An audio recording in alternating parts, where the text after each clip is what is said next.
भारतीय मूल की रूबी ढल्ला कनाडा में प्रधानमंत्री पद की रेस से बाहर हो गई हैं। लिबरल पार्टी ने उन्हें इस पद के लिए अयोग्य घोषित कर दिया है। इसी के साथ उनके प्रधानमंत्री बनने की संभावना खत्म हो गई है। पार्टी की वोटिंग कमेटी की जांच में सामने आया है कि रूबी ढल्ला ने चुनाव में खर्च समेत कुल 10 नियमों का उल्लंघन किया है। यह जानकारी लिबरल पार्टी के नेशनल डायरेक्टर आसम इस्माइल ने दी है।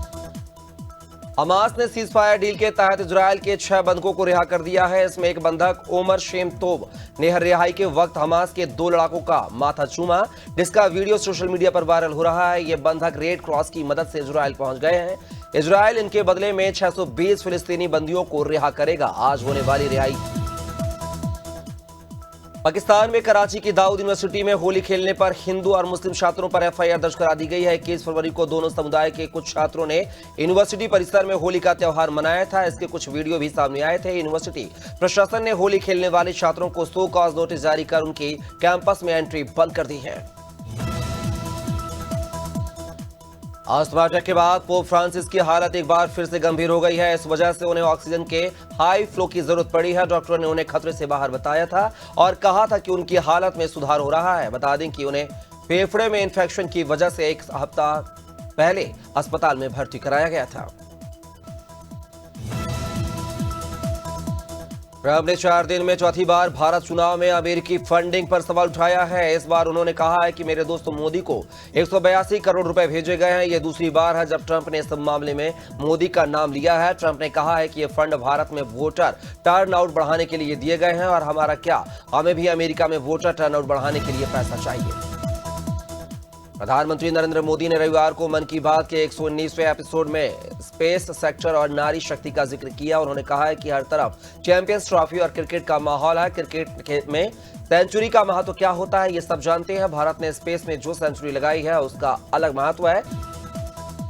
संगम की ओर जाने वाले रास्ते श्रद्धालुओं में फुल हैं। यूपी सरकार ने कहा है कि इस समय दुनिया में 120 करोड़ सनातनी हैं। इसमें से 50% लोग संगम में स्नान कर चुके हैं। 26 फरवरी को महाशिवरात्रि पर यह संख्या 65 करोड़ पार कर जाएगी। मेला क्षेत्र तेलंगाना में निर्माणाधीन Shri Shailam left bank canal tunnel का एक हिस्सा 22 फरवरी को ढह गया है। इस दौरान 8 कर्मचारी फंस गए हैं। एसडीआरएफ रेस्क्यू ऑपरेशन चला रहे हैं। अधिकारी के मुताबिक सुरंग के अंदर जाने का कोई रास्ता नहीं है। घुटनों तक कीचड़ है। सुरंग के अंदर ऑक्सीजन भेजी जा रही है। पानी निकलने के लिए 100 हॉर्स पावर का पंप मंगवाया गया है।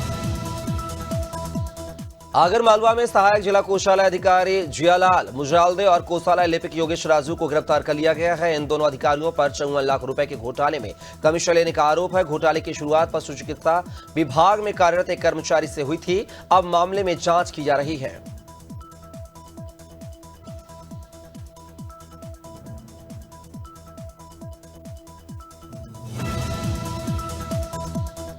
अमरोहा जिले के रहरा थाना क्षेत्र में एक हादसा हुआ है जिसमें थाना अध्यक्ष अलका चौधरी घायल हो गई हैं। सरकारी गाड़ी से मुलजिम को कोर्ट में पेश कर वापस लौटते समय पिकअप गाड़ी से सामने आवारा पशु आ गया, जिससे पिकअप में इमरजेंसी ब्रेक लगाया गया। इससे थाना अध्यक्ष को गंभीर चोटें आई हैं, जिन्हें निजी अस्पताल में भर्ती कराया गया है।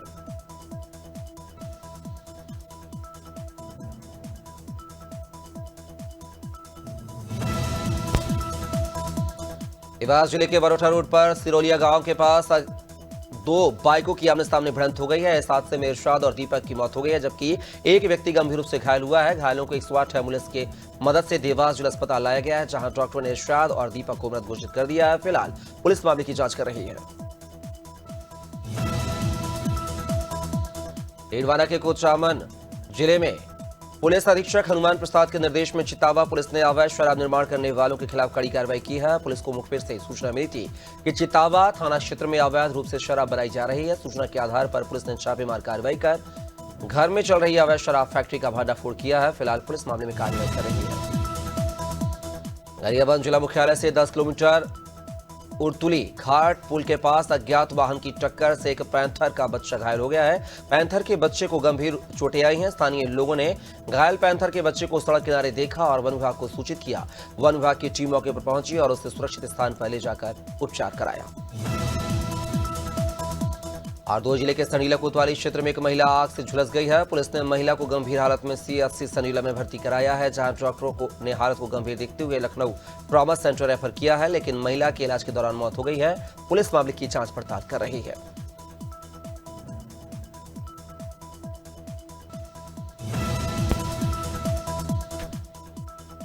नैनपुर के संजीवनी क्लिनिक में हुई चोरी का पुलिस ने खुलासा कर दिया है। पुलिस ने चोरी के आरोप में 3 आरोपियों को गिरफ्तार किया है। आरोपियों के खिलाफ पहले से 22 अपराध दर्ज हैं। एसडीओपी के निर्देशन में थाना प्रभारी ने 6 सदस्यीय टीम बनाकर तीनों आरोपियों को गिरफ्तार किया है। पुलिस ने इनके पास से 30,000 रुपए की कीमत का सामान भी बरामद किया है।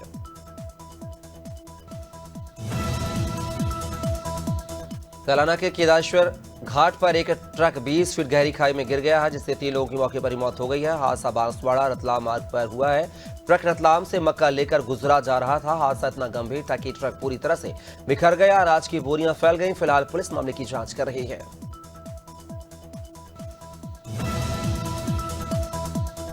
सतना के राजेंद्र नगर की निशांत बिहार कॉलोनी में सीवर लाइन का काम करते समय पोकलेन मशीन सीवर लाइन के गड्ढे में गिर गई है, जिसमें ऑपरेटर मनीष तिवारी दब गए हैं और उनकी मृत्यु हो गई है। मनीष तिवारी कई वर्षों से कंपनी के लिए काम कर रहे थे।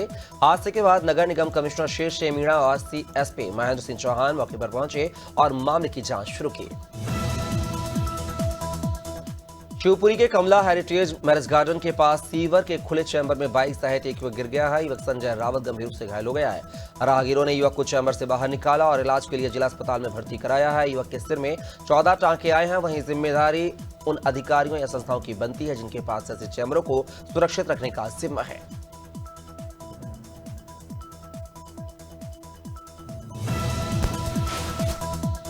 तिल्दा नेवरा थाना क्षेत्र के ग्राम छपुरा में शराब पिलाने से मना करने में 4 लोगों ने एक युवक पर चाकू से हमला कर दिया है, जिससे वह गंभीर रूप से घायल हो गया है। पुलिस ने त्वरित कार्रवाई करते हुए आरोपियों को गिरफ्तार कर लिया है। आरोपियों के पास से घटना में इस्तेमाल चाकू बरामद किया गया है। आरोपियों से पूछताछ जारी है।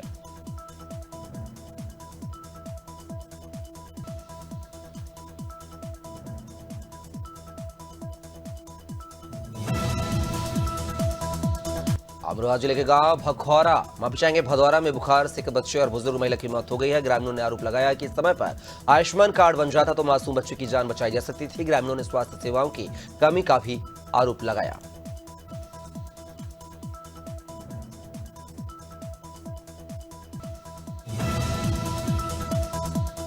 मुजफ्फरनगर में ऑपरेशन लंगड़ा जारी है। बता दें कि ऑपरेशन के तहत बीते 24 घंटे में अलग अलग थाना क्षेत्र में मुठभेड़ के दौरान कुल 6 बदमाश घायल हुए हैं। वहीं रतनपुरे पुलिस ने चेकिंग के दौरान 2 बाइक सवारों को रोकने का प्रयास किया है, लेकिन बाइक सवार नहीं रुके हैं और पुलिस पर फायर कर दिया है। जवाबी फायरिंग में 2 बदमाशों को गोली लग गई है।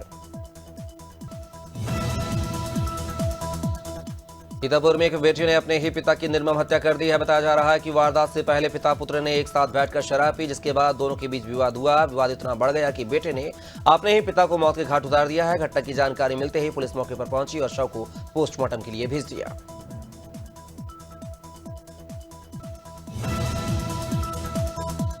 यूपी में दबंगों का आतंक थमने का नाम नहीं ले रहा है। मथुरा के रिफाइनरी थाना क्षेत्र के एक गांव में दबंगों ने अनुसूचित जाति की 2 दुल्हनों उनकी बुआ की पिटाई कर दी है। जानकारी जब परिजन व बारातियों को लगी तो वह मौके पर पहुंच गए और दबंगों ने उन्हें भी पीटा। इससे नाराज दूल्हों ने शादी से इनकार कर दिया और बिना दुल्हन के ही लौट गए। टीकमगढ़ जिले की नगर परिषद में एक बार फिर विवाद हो गया है। नगर परिषद के सीएमओ दिलीप पाठक और अन्य कर्मचारियों ने अध्यक्ष भारती प्रजापति के परिजन रामलाल प्रजापति के खिलाफ थाने में शिकायत दर्ज कराई है। आरोप है कि रामलाल प्रजापति नगर परिषद कार्यालय में आकर दबाव बनाते थे, धमकी देते थे और काम न करने पर हरिजन एक्ट लगाने की बात करते थे। कर्मचारियों ने रामलाल प्रजापति के खिलाफ कार्रवाई की मांग की है। आजमगढ़ में संत निरंकारी मिशन सेवा दल ने अमृत सरोवर में स्वच्छता अभियान चलाया है। अमृत प्रोजेक्ट के तहत इस अभियान का उद्देश्य स्वच्छ जल स्वच्छ मन था। मुख्य अतिथि दीनानाथ ने बाबा हरदेव सिंह के संदेश को साझा करते हुए कहा है कि स्वच्छ जल और मन दोनों को प्रदूषण से बचाना जरूरी है ताकि जीवन और मानवता सही दिशा में बढ़े। उत्तराखंड के जंगलों में जैसे ही फायर सीजन की शुरुआत होती है, आग का खतरा भी बढ़ जाता है, लेकिन इस बार खतरा कार्बेट नेशनल पार्क की ढेला रेंज के कर्मचारियों और अधिकारियों की लापरवाही की वजह से होता नजर आ रहा है। हाल ही में कार्बेट नेशनल पार्क के ढेला रेंज में आग में जंगल की वन संपदा को अपनी चपेट में ले लिया है। सीएम पुष्कर सिंह धामी ने अधिकारियों को जंगलों को आग से बचाने के निर्देश दिए हैं। उमरिया जिले के पाली वन परिक्षेत्र में करकटी बीच में एक बाघ शावक की मौत हो गई है, जिसकी आयु 2 से 3 साल की बताई जा रही है। यह घटना कई दिनों पहले की बताई जा रही है और मृत शावक का शव काफी क्षत-विक्षत अवस्था में पाया गया है। वन विभाग को इस घटना की जानकारी 21 फरवरी की देर शाम को दे दी गई थी। रतलाम में हत्या के आरोपी ने थाने में खुद को आग लगा ली है। आग बुझाने में 4 पुलिसकर्मियों के हाथ भी झुलस गए हैं। आरोपी को मेडिकल कॉलेज में प्राथमिक उपचार के बाद इंदौर रेफर कर दिया है। बता दें कि आरोपी अजय पवार नशे की हालत में डीडी नगर थाने पुलिस पहुंचा था। अजय पुलिस पर कुछ लोगों के खिलाफ कार्रवाई करने का दबाव बनाने लगा। पुलिसकर्मी उसे समझाने। उमरिया जिले में पाली तहसील में बेली गांव में खनिज और राजस्व विभाग की टीम ने 2 अलग अलग जगहों पर बड़ी कार्रवाई की है। बेली में रेत के अवैध ठियों पर जब्ती की कार्रवाई की गई है, जिसमें 20 ट्रॉली रेत जब्त हुई है, जिस पर अनुविभागीय अधिकारी राजस्व TR नाग ने टीम गठित कर तहसीलदार और खनिज अधिकारी के साथ रेत जब्ती की कार्रवाई की है।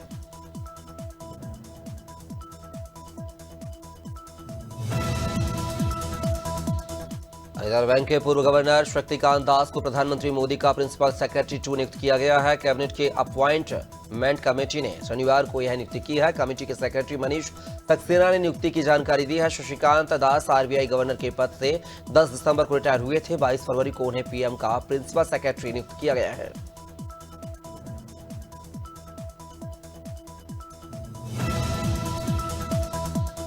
चांदी के दाम में इस हफ्ते गिरावट रही है। चांदी के दाम 806 रुपए कम होकर इनकी 97,147 रुपए के प्रति किलो पर आ गई है।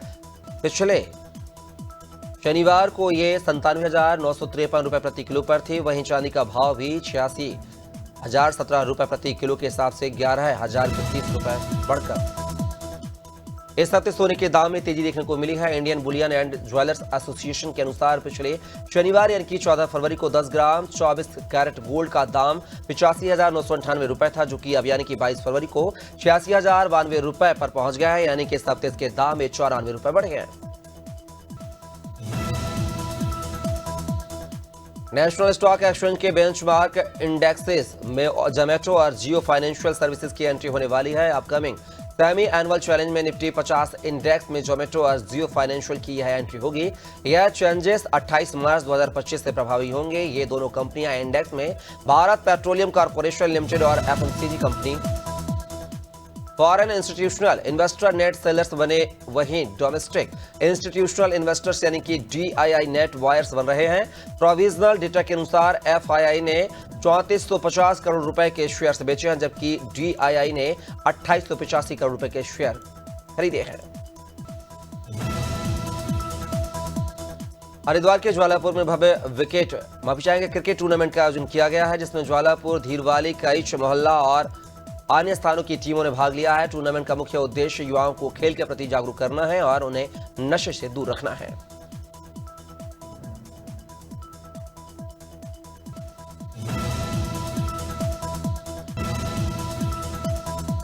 भारत और पाकिस्तान के बीच चैंपियंस ट्रॉफी का 5वां मुकाबला दुबई के इंटरनेशनल स्टेडियम में खेला जा रहा है। भारत पाक मुकाबले का क्रेज इस तरह है कि मैच से एक दिन पहले शनिवार को लोग चौगुनी कीमत पर भी टिकट खरीदने को तैयार थे। हालांकि इसमें लोगों को सफलता नहीं मिली।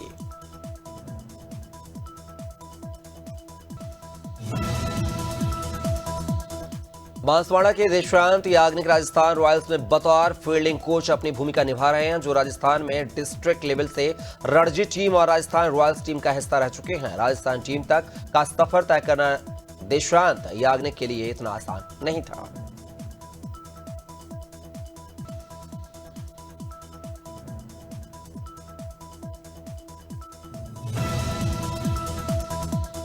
ICC चैंपियन ट्रॉफी 2025 का महामुकाबला आज 2 बड़ी राइवल टीमें भारत और पाकिस्तान के बीच खेला जा रहा है। मुकाबला दुबई इंटरनेशनल स्टेडियम में हो रहा है। दोनों टीमें अब केवल ICC और ACC टूर्नामेंट में एक दूसरे का सामना करती हैं। ऐसे में टीमें 259 दिन बाद आमने सामने होंगी। पिछली बार 9 जून 2024 को T20 वर्ल्ड कप के दौरान सामना हुआ था।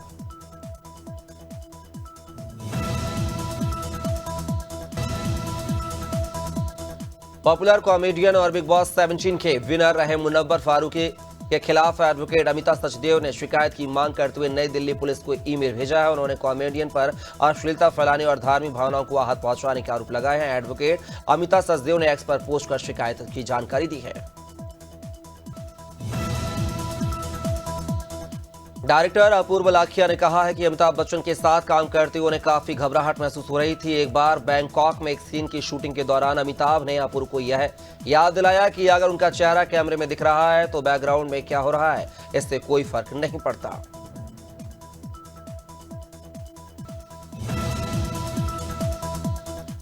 बॉलीवुड स्टार शाहरुख खान, अजय देवगन, टाइगर श्रॉफ और विमल पान मसाला के निर्माताओं को कोटा कंज्यूमर कोर्ट में तलब किया गया है। कोटा के एक सामाजिक कार्यकर्ता ने जिला उपभोक्ता विवाद प्रतिशोध आयोग में इन सभी के खिलाफ परिवारवाद दर्ज करवाकर पान मसाला के विज्ञापन पर रोक लगाने की मांग की है।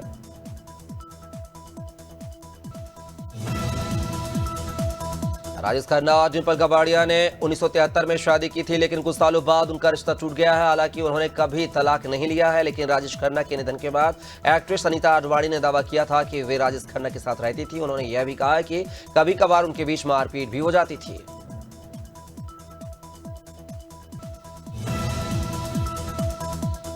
करीना करिश्मा के कजिन और एक्टर आदर जैन ने अलेखा से शादी की है। यह शादी उन्होंने हिंदू रीति रिवाज से की है। शादी में कपूर खानदान के अलावा बॉलीवुड जगत की बड़ी हस्तियों ने शिरकत की है। इससे पहले आदर और अलेखा ने क्रिश्चियन रीति रिवाज से गोवा में शादी की थी।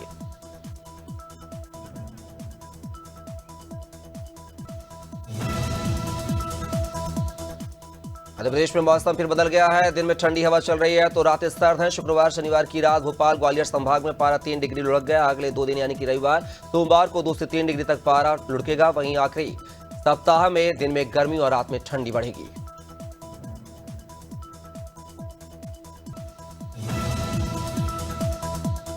हिमाचल प्रदेश में मौसम ने एक बार फिर करवट बदलने वाला है। प्रदेश की ऊंची चोटियों पर बर्फबारी हो रही है। वहीं मौसम विज्ञान केंद्र शिमला ने 24 फरवरी की रात से नए वेस्टर्न डिस्टर्बेंस के सक्रिय होने पूर्वानुमान लगाया है। हिमाचल प्रदेश के दूर दराज जिला लाहौल स्थिति में बर्फबारी का दौर जारी है। लाहौर में 2 से 3 फीट बर्फ जमी हुई है। उत्तराखंड में 2 दिन बारिश और बर्फबारी के बाद आज शनिवार को मौसम साफ हो गया है। सुबह की शुरुआत तेज धूप से हुई है। देहरादून समेत पर्वतीय क्षेत्रों में धूप खिली है, लेकिन पर्वतीय क्षेत्रों में हुई बर्फबारी से अभी भी कई राजमार्ग बंद है। उत्तरकाशी के गंगोत्री हाईवे पर सुक्की टॉप के पास भारी बर्फबारी से आवाजाही बंद है।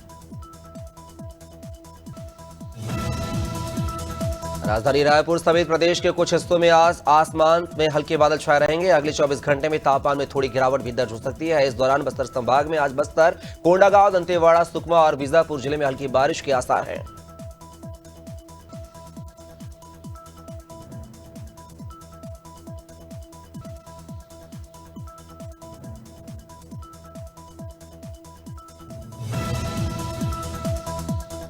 पिछले कुछ दिनों में हुई बारिश के बाद अब पंजाब के तापमान में लगातार बढ़ोतरी हो रही है। शहरों का न्यूनतम तापमान 9 डिग्री से अधिक दर्ज किया गया है। वहीं दिन के अधिकतम तापमान में भी कोई खास बदलाव नहीं हुआ है। मौसम विभाग के अनुसार आने वाले दिनों में तापमान में ज्यादा बदलाव नहीं होगा।